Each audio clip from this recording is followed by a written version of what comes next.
வணக்கம். இன்னைக்கு நாம ஒரு செம்ம இன்ட்ரெஸ்டிங்கான விஷயத்த பத்தி பார்க்க போறோம். நம்ம டெய்லி யூஸ் பண்றோமே அந்த பணம், அதோட வரலாறு என்னன்னு என்னைக்காவது யோசிச்சிட்டு இருக்கீங்களா?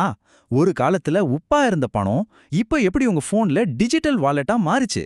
வாங்க இந்த முழு பயணத்தையும் நம்ம சேர்ந்து பார்க்கலாம். சரி, வாங்க ஒரு சின்ன கற்பனையில இருந்து ஆரம்பிக்கலாம். இப்போ நீங்க ஒரு கடைக்கு போறீங்க, ஆனா அங்க பணமே செல்லாது. அப்படி ஒரு உலகத்தை நினைச்சு பாருங்க. உங்களுக்கு ஒரு பொருள் வேணும்னா அதுக்கு பதிலா உங்கள்ட்ட இருக்கிற வேற ஒரு பொருளை கொடுக்கணும். எப்படி இருக்கும்ல? இந்த கற்பனை தான் நம்மள நேரடியா நம்மளோட முதல் கட்டத்துக்கு கூட்டிட்டு போகுது. அதாவது பண்டமாற்று முறை. இந்த சிஸ்டம்ல அப்படி என்னதான் பிரச்சனை இருந்துச்சு? ஏன் மனுஷங்க பணத்தை கண்டுபிடிக்க வேண்டிய கட்டாயத்துக்கு ஆளானாங்க? வாங்க பார்க்கலாம். பாருங்க, பல ஆயிரம் வருஷத்துக்கு முன்னாடி இதுதான் நிலைமை. உங்ககிட்ட நிறைய கோதுமை இருக்குன்னு வச்சுக்கோங்க. ஆனா உங்களுக்கு அரிசி வேணும். இப்போ நீங்க என்ன பண்ணணும்? அரிசி வச்சிருக்கிற ஒருத்தரை தேடணும். அது மட்டும் போதாது, அந்த ஆளுக்கு உங்ககிட்ட இருக்கிற கோதுமையும் தேவைப்படணும். இப்படி ரெண்டு பேரோட தேவையும் ஒரே நேரத்துல சந்திக்கணும். ஆனா இதுல ஏகப்பட்ட சிக்கல்கள் இருந்துச்சு இல்லையா? முதல்ல அந்த அரிசிக்காரருக்கு கோதுமை வேண்டாம், அவருக்கு பதிலா துணி வேணும்னு சொன்னா என்ன பண்ணுவீங்க? ரெண்டாவது, உங்ககிட்ட பால் மாதிரி சீக்கிரம் கெட்டுப்போற பொருள் இருந்தா என்ன ஆகும்?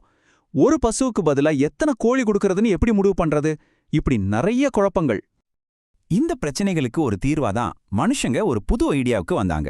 உப்பு, சிப்பிகள், தானியங்கள், ஏன் கால்நடைகள் கூட. இப்படி எல்லாருக்கும் பொதுவா தேவைப்படுற அதே சமயம் மதிப்புள்ள பொருட்களை ஒரு பொதுவான பரிமாற்ற பொருளா, அதாவது பணமா பயன்படுத்த ஆரம்பிச்சாங்க. இதுல ஒரு சூப்பரான விஷயம் இல்ல தெரியுமா? உப்பு. அந்த காலத்துல உப்புக்கு அவ்வளோ மதிப்பு. சொல்லப்போனா ரோமானிய படை வீரர்களுக்கு சம்பளமா பணத்துக்கு பதிலா உப்பு வாங்க ஒரு அலவன்ஸ் கொடுத்தாங்களாம். அதுக்கு பேரு சலாரியம். ஆமாங்க, இப்போ நாம யூஸ் பண்ற சாலரிங்கிற வார்த்தை இந்த சலாரியம்ல இருந்து தான் வந்துச்சு. செம இல்ல? ஆனா இதுலயும் ஒரு பிரச்சனை. தானியம்னா கெட்டு போயிடும். கால்நடைகளை எல்லாம் தூக்கிட்டு அலைய முடியாது. இந்த மாதிரி பிரச்சனைகளை தீர்க்க தான் மனித இனம் அடுத்த கட்டத்துக்கு போச்சு. அதுதான் உலோகம். கெட்டு போகாது, பிரிக்கிறது சுலபம், தூக்கிட்டு போறது ஈஸி. இதுதான் முதல்ல உலோக நாணயங்கள் உருவாகிறதுக்கு காரணமா இருந்துச்சு. சரி, உலோக நாணயங்கள் வந்தாச்சு. ஆனா கதை இங்க முடியல. அடுத்து என்னாச்சு? அந்த நாணயங்களோட எடையே ஒரு புது பிரச்சனையை கொண்டு வந்துச்சு. அந்த பிரச்சனை தான் நிதி உலகத்துல ஒரு புரட்சிகரமான கண்டுபிடிப்புக்கு வழிவகுத்தது. அது என்னன்னு பார்க்கலாமா? யோசிச்சு பாருங்க, ஒரு மூட்டை நிறைய தங்க நாணயங்களை தூக்கிட்டு போறது எவ்வளவு கஷ்டம். இந்த கஷ்டத்துக்கு ஒரு தீர்வாதான் 7ஆம் நூற்றாண்டுல சீனால காகித பணம் அறிமுகமாச்சு. ஆனா ஒரு நிமிஷம், அது எடுத்த உடனே பணமா வரல. முதல்ல நீங்க உங்க நாணயங்களை ஒரு இடத்துல பத்திரமா வச்சுட்டு அதுக்கு பதிலா ஒரு ரசீது வாங்கிப்பீங்க. அந்த ரசீது தான் காகித பணம். மக்கள் இப்படி தங்கத்தையும் பணத்தையும் சேர்த்து வைக்க ஆரம்பிச்சதும் அதை பாதுகாப்பா வைக்க ஒரு இடம் தேவைப்பட்டுச்சு இல்லையா? அந்த தேவையில இருந்து உருவானது தான் வங்கிகள். அவங்க பணத்தை பாதுகாத்தது மட்டும் இல்லாம அந்த பணத்தை மத்தவங்களுக்கு கடனா கொடுத்து வட்டி வாங்கினாங்க. செக்கு, டிராஃப்ட் மாதிரி புது விஷயங்களையும் கொண்டு வந்தாங்க. நவீன பேங்கிங் சிஸ்டம் இப்படி தான் வளர ஆரம்பிச்சது.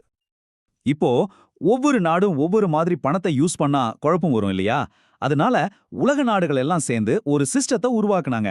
அதுக்கு பேர் தான் கோல்டு ஸ்டாண்டர்ட், அதாவது தங்கத்தரம். ரொம்ப சிம்பிள்.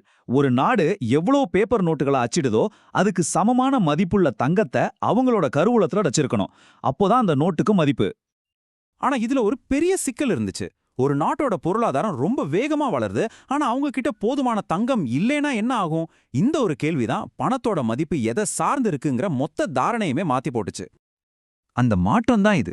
ஒரு பக்கம் தங்கத்தை மட்டுமே நம்பி இருந்த கோல்டு ஸ்டாண்டர்ட், இன்னொரு பக்கம் தங்கம்லாம் எதுவும் தேவையில்ல, இந்த பணத்துக்கு மதிப்பு இருக்குன்னு எங்க அரசாங்கம் சொல்லுது, அதனால இதுக்கு மதிப்பு இருக்குன்னு சொல்ற ஃபியட் பணம். பணத்தோட விநியோகமும் அரசாங்க கட்டுப்பாட்டுக்கு வந்துச்சு. அப்போ இதுல நாம புரிஞ்சுக்க வேண்டிய முக்கியமான விஷயம் என்னன்னா, இன்னைக்கு நாம பயன்படுத்துற ரூபாய் நோட்டுக்கோ டாலருக்கோ பின்னாடி தங்கலாம் எதுவும் கிடையாது. இந்த நோட்டுக்கு மதிப்பு இருக்குன்னு அரசாங்கம் சொல்லுது. அந்த அரசாங்கத்தை நாம எல்லாரும் நம்புறோம்.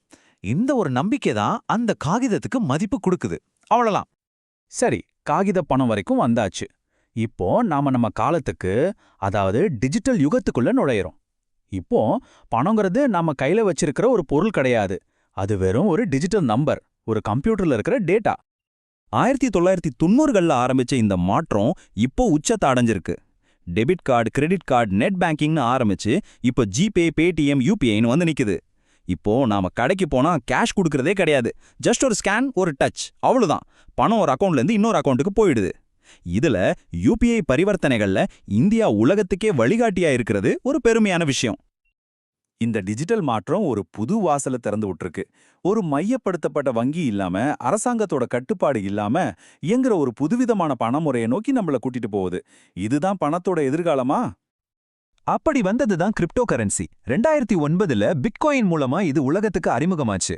பிளாக் செயின் அப்படிங்கிற ஒரு டெக்னாலஜில இது இயங்குது. இதோட மிகப்பெரிய சிறப்பம்சமே இது பரவலாக்கப்பட்டது, அதாவது டீசென்ட்ரலைஸ்ட்.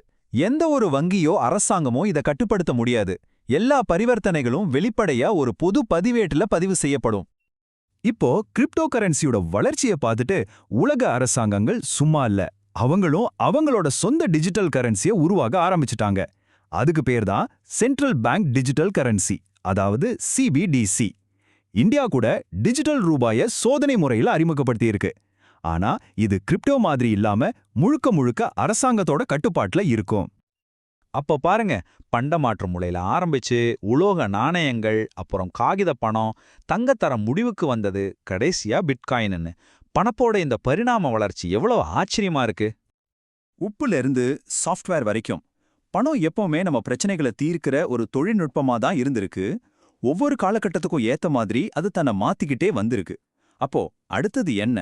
பணத்தோட எதிர்காலம் எப்படி இருக்கும்னு நீங்க நினைக்கிறீங்க?